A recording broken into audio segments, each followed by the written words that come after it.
We just got a ton of new details about the Fantastic Four First Steps, including a new scene involving Galactus and Reed Richards. Collider got to visit the set of the Fantastic Four when they were filming, talked to the cast and crew, and they learned a ton about the movie, and they are finally revealing what they learned and how Marvel Studios went about making the Fantastic Four and how important certain things were to them. Like the villain Galactus. Producer Grant Curtis said this when it came to making Galactus and bringing him on screen. The most epic of the most epic that you can imagine, because that's the global stakes we're dealing with, the universal stake we're dealing with. That's Galactus. When Galactus's gaze comes across your planet, you're not in a good spot. I think that's as big of a scope and scale you could ever ask a villain to bring with him or her. And that's what Galactus brings. One of the beautiful things about working with Kevin Feige and with Matt Shakman, they are totally in on sci-fi.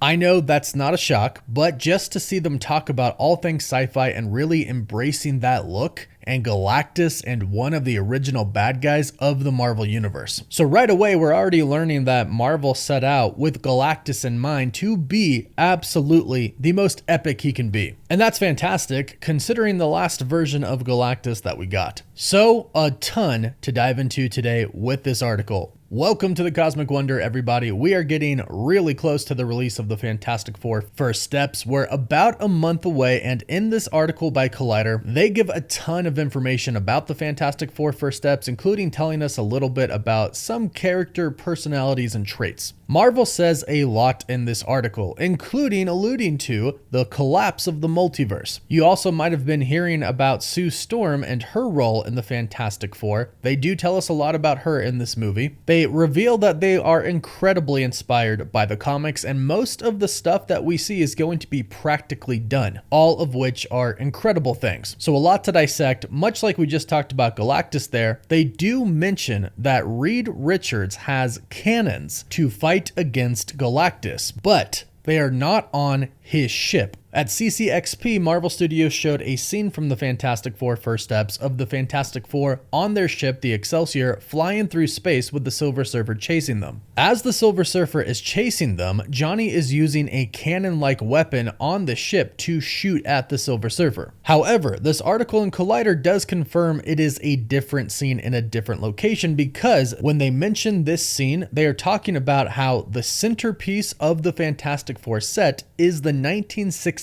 Times Square. That's where kind of everything is. When describing Times Square, they say at the center and a place of the gigantic screens we have today is a cornerstone of mid-century entertainment. The tube TV, which is seen throughout WandaVision, just imagine 1,000 times larger. There are also cannons that Reed uses to attack Galactus. There are various advertisements for food and drink products. And they say that there are some Easter eggs hidden in Times Square that are tied to the cover of the very first issue of the Fantastic Four. But specifically right there, they say in Times Square, there are cannons that Reed uses to attack Galactus. So this is an entirely different scene, and it makes me think that Galactus might appear twice to Earth. Thanks to that CCXP footage, we've learned that the Silver Surfer was trying to get Franklin Richards, Sue Storm, and Reed Richards' baby. And we've heard some plot leaks that have said some things that have come to be true thanks to new footage that we've gotten from the Fantastic Four. They've mentioned that Galactus does indeed want Franklin, and he tells the Fantastic Four he will spare their Earth if they give him Franklin. So if this is true, it might mean that the Silver Surfer first appears on Earth, she warns them, she leaves, then Galactus might come initially and then try to bargain with the Fantastic Four and say, you decide, I'll come back. They decide no, so the Silver Surfer chases them, and then ultimately at the end, Galactus comes back to devour the world. I'm not saying he succeeds, but of course that is his purpose, to come and devour the planet. And in one of those scenes when Galactus finally does appear on Earth, it looks like Reed has some precautions ready for him. However, I doubt they'll work, because it doesn't sound like they're specifically made for Galactus. It sounds like they're made for other villains, which the article does mention. The article talks about family a lot, like Dom would be super proud. Family just got bigger. There's always room for family. We're family. Now, I know you guys are a family. They really do mention family a lot, but they're not talking just about the Fantastic Four four-member family. Reed, Sue, Johnny, and Ben. They're also talking about Franklin, Reed and Sue's son, who they'll have in the movie. But they talk about how real it is for the Fantastic Four since they are a superhero team. Reed and Sue kind of take on should they have a baby or not, and they state, it's a tremendous amount of pressure to bring a young person into a world where essentially the world is depending on you and that you live in the Baxter building, which is essentially a glass house that the entire world knows what you're doing day to day. And there are all these villains that want to come after you. Can you be a parent? Should you be a parent? What does it mean when you are a parent to balance all of those things? And ultimately, does being a parent make you better at being a superhero? So that's really cool because I think that is a very real thing to dive into. But in that description that we got from Marvel, they do say that there are all these villains that want to come after you. So we are going to see multiple villains, plural, in the Fantastic Four First Steps. We already, of course, know about Galactus and the Silver Surfer, but we also know about Mole Man. And once upon a time, we heard a rumor that there might be a little montage of the Fantastic Four kind of becoming famous by defeating multiple villains throughout time. So who knows what cool villains and Easter eggs that we'll see in this alternate universe. And also to comment on the Easter eggs, we are getting some Easter eggs. I know the director, Matt Shackman, said that they didn't put any Easter eggs in the film, that they just focused on their family, on the Fantastic Four and this new universe. However, when producer Grant Curtis was describing the movie, he did say this. He describes not having to tie everything about the film into the MCU as massively freeing. He compares it to his experience of making Moon Knight, in that you don't need to watch 30 plus movies and TV shows in order to follow the story.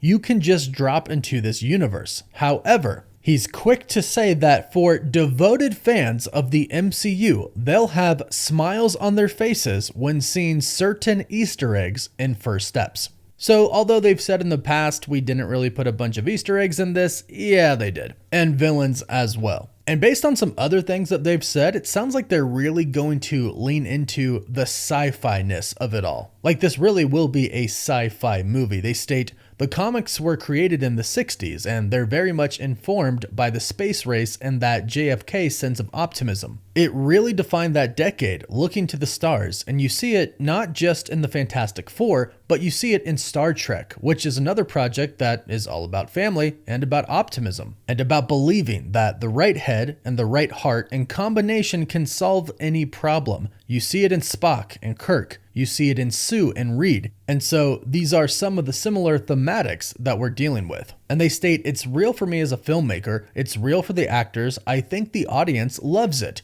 We're trying to go on location as much as we can. We're building real sets. We're depending less and less on blue screen, green screen, and making things. The movie is set in the 60s, and so a lot of our inspiration is what Stanley Kubrick did in the 60s. So they really are trying to do everything they can to nail this movie. And speaking about how it might all connect to everything, Avengers Doomsday, Secret Wars, and all the other projects, they say this, in terms of how First Steps, as it's kicking off a new phase for the MCU, will lead the franchise forward, Grant Curtis and Tim Lewis stress the pressure they feel under. They state, we feel a huge responsibility because this is moving into the next stages of the various universes and the worlds and how they all combine. So right here, they're talking about how their universe is, of course, different than the main 616 universe. They literally say various universes and worlds and how they combine. And this is most likely talking about incursions, how the worlds literally combine. Now we are going to see worlds combine when we see the Fantastic Four with the X-Men and the X-Men and the Fantastic Four with the Avengers. But going into Secret Wars, the multiverse is most likely going to be destroyed. So when they talk about the worlds combining here, yes, the heroes are going to combine and form one team, but you could probably replace the word combine with collide when you talk about the actual universes and worlds. And last, but certainly not least, one of my personal favorite characters, Sue Storm. They talk about how how she is indeed going to be somewhat of a leader, not necessarily the leader of the Fantastic Four, but they do state this. If you do go back through the comics, you realize that Sue Storm is arguably the leader of the Fantastic Four, because without Sue Storm, everything falls apart. Now, I have seen online that a lot of people are worried about this, worried about Reed possibly getting sidelined. I really don't think that's going to be the case here, because right in the same paragraph, they do state,